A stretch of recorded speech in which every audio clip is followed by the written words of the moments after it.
Today we're going to go under the sea with a cute mermaid-inspired look. Let's yeet her to the clothing rack. This particular look doesn't really have a set pattern, so I'm going to be draping 3 yards of this silk chiffon with 5 yards of this silk chiffon. We're going to do a halter neckline, so I've pinned where I'm going to put my halter string. I'm going to cut an applique piece out of this. Now that it's pinned on where I like it, we're going to sew it down. Now we're going to stitch along here for our halter. I'm stitching the back down. Quickie break. With this outer layer, we're going to go ahead and pleat it and hand sew it down.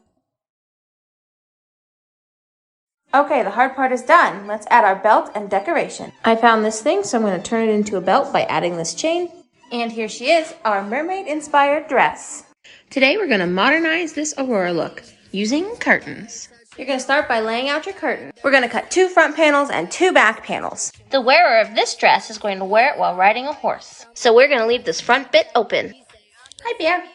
We're going to cut a second layer out of this chiffon. Once you've cut them, it's time to sew. We'll start by stitching together the curtain. Now we're going to sew our chiffon skirt. It's time to gather. Now that it's gathered, we're going to sew the 2 skirts together. That looks good to me. Let's move on to the bodice. We're going to use my favorite pattern. We're using corset mesh to make the top. I'm going to sew the bodice pieces together. These will be the cups we're using. As you can see, they have some padding, and they'll go right in here. 1 cup, 2 cups, time for bones. And there she is so far. Please come back tomorrow when I put on the lace. Bye. So yesterday we started this dress. So today we're going to add the lace. You can see I've started by pinning on this lace around the waist. I'm going to cut these flowers out of this material. When I'm done, I'm going to arrange them on the bodice how I want. Once you have your lace on, you're going to want to sew it down. So once you spend most of your time hand sewing, it's time for the sleeves. We want drapey sleeves, but not too drapey, so we're going to use this fabric. This is our sleeve shape. We're going to sew here and there. Quickie break. Now we're going to add a casing for our elastic. Now we'll add our armbands. And there she is, the modernized Princess Aurora.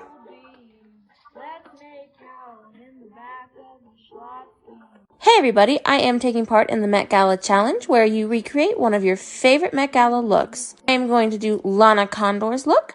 We're going to start by cutting our base fabric out of this cute pink.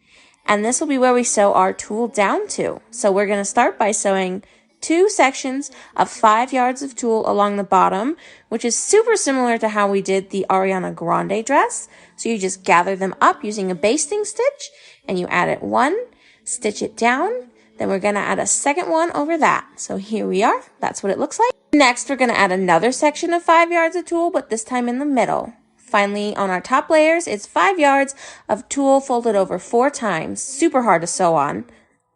We have a corgi break. Hello. Now that the skirt is finished, we're going to move on to the top. I didn't think I'd have time for it, but here we go. So we're going to add tulle, gather it at the bottom, sew it all down, and this is what it looks like. Come back for part 2. All right, not going to mess this up. This is day 2 of making Lana Condor's Met Gala look for the Met Gala Challenge. Yesterday we finished with this, so today we're going to work on the train and the sleeves. We're going to cut our 108-inch tulle into 2-yard sections. Now we're going to sew these all together. This is only the longest part of the train, so. And then we gather. All right, this is what it looks like so far. We're going to add the shorter layer right along in here. Again, we're going to cut 2-yard strips, but we're going to leave it doubled over once. We've attached them as layers, and now we're going to sew them down. And just sew it down. I think it's time for the sleeves. Corgi break. Hello. Okay, sleeves, 3 yards each, gathered at the top. Make sure you go super slow. Right, so she's kind of a big lady. But there is my copy. Let me know how I did. What's up, everybody? Today I'm going to show you this super cool fabric I worked with over the summer. This is LED fiber optic fabric. So it's got fiber optics woven throughout and LEDs on the bottom. It was actually a super hard fabric to work with and super expensive. So I was only able to get a very little amount for the project I was using it for. You have to be super careful about how you cut it. You can only cut it horizontally at the ends of your pieces. So as you can see on the bodice, I cut it horizontally where I wanted it to end and vertically on the side, but left the bottoms together so that the fiber optic bundles and lights had a place to light up. Sewing on it was like super easy. It was like any other fabric. It also is waterproof, which I thought was really neat. This is what the bodice looked like when it was done, and as you can see, I left the fiber optic bundles where the lights go for the waist. Here's what it looks like with the lights on. At the last minute, my client changed the skirt shape, but it still looked cute, and we were both super happy. Some new fabric arrived today that I'm super excited to play with. When I pulled it out and opened it up, it was this gorgeous lace. I'm going to do a really beautiful and easy dress today.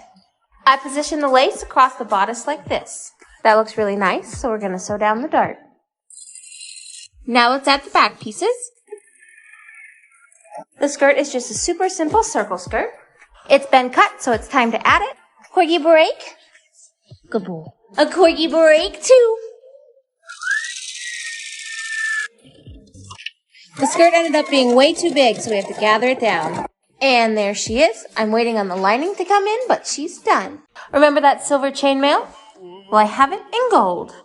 Let's make a dress. I think we'll make the bodice out of this. We're going to use a spandex lining because this material can be really itchy. We're also going to do some sleeves. We'll start by sewing our lining pieces together. Next, do the bodice.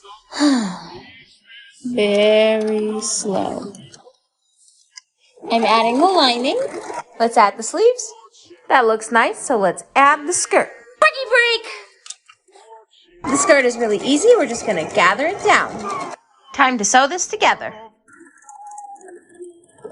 And there she is, one gold chainmail dress. Today I'm going to try this hack. I've been wanting to try it for a while, but I'm kind of scared. So let's see how this works. The first time I did it, it didn't really come out that great. So I had to rethink and flipped my fork over. And lo and behold, that actually worked way better. So then I ripped all of the old stitches out and tried it again. And actually, it came out really nice. So 10 out of 10 for this hack. I was watching The Great the other day and I saw this outfit and thought, oh my god, I can totally make something like this. So I dug out my pattern and I got my fabric that was supposed to be drapes, but I never made them. So I cut them out in the pattern pieces. This is the first layer, and then I had an interlining layer to hold everything up, and of course, a really comfortable cotton layer to go against the skin. From there, I moved on to sewing everything together, starting with the lining layer and the interlining layer, and then moving on to the final lining layer on the inside, making sure everything was nice and neat. Of course, I couldn't forget my corgi break. After the break, I moved on to the skirt, which I had to cut on the floor because it was so big. Then I ended up using our favorite fork pleating method to make all the pleats, and then on the other side, I flipped my fork over so that all the pleats were pointed towards the middle. Of course, at the last minute, I had to add some lace and some ruffles to the neckline, but overall, I think it added to the look. Here it is. Huzzah! I've wanted one of these robes for like ever, so I decided to make one out of Mood's free hibiscus pattern. After downloading and piecing it together, I cut it out of 7 yards of tricot. This is a really luxurious sheer fabric that I thought would make a great robe. Because it's unlined, I had to French seam all of my seams. And while it took a little bit longer, it ended up looking really nice. Then it was time for some feathers. These took forever to put on. Right, Bear? And I really mean like forever. But once it did come together, I added this belt, and this is what it looked like. So I put it on, and I am ready to murder my 6th husband. Today, I decided to make my version of Cinderella. I always imagined her running down the stairs in a big dress with a long train. So that's what I decided to make. I'm using a baby blue satin and a chiffon to go over the top. There was a lot of material, so I had to cut it out on this table and the floor, which of course inevitably leads to... No! You guessed it. Once I got all the pieces kind of where I wanted them, I started by sewing my satin layer and then taking it to my serger to serge the edges. I repeated the process with the chiffon as well. Then I added a horsehair hem for some extra volume, and it was finally time to start on the bodice. I used leftover scraps in chiffon and satin to make the bodice, and then I went ahead and added the bones for a more structured look. At the last second, I also added some sleeves, and in keeping with the theme of the live-action movie, I also added these cute gold butterflies. Let me know what you guys think of this look. I really love her, and I think she turned out great. Today we are making a dress out of this tapestry. It starts by figuring out where you want your front to be and putting your pattern pieces down, making sure to pattern match so your image is cohesive across your bodice. Then you're going to do your sleeves. I did mine out of the sky. And because I really love the look of exposed boning channels, we did a flat fell seam on the bodice. We want to make sure the back is strong enough for the grommet, so I added a cotillion panel. For the sleeves, I gathered them down and added it to this strap for the top. And it's time for a corgi break. He's cute. Then it was on to the bones, and I added a cute little chain detail along the neck and the sleeves. Then it was on to the skirt, where I hand-draped knife pleats and added a slit. In the back, we did grommets for more size inclusivity, and this is what she looked like.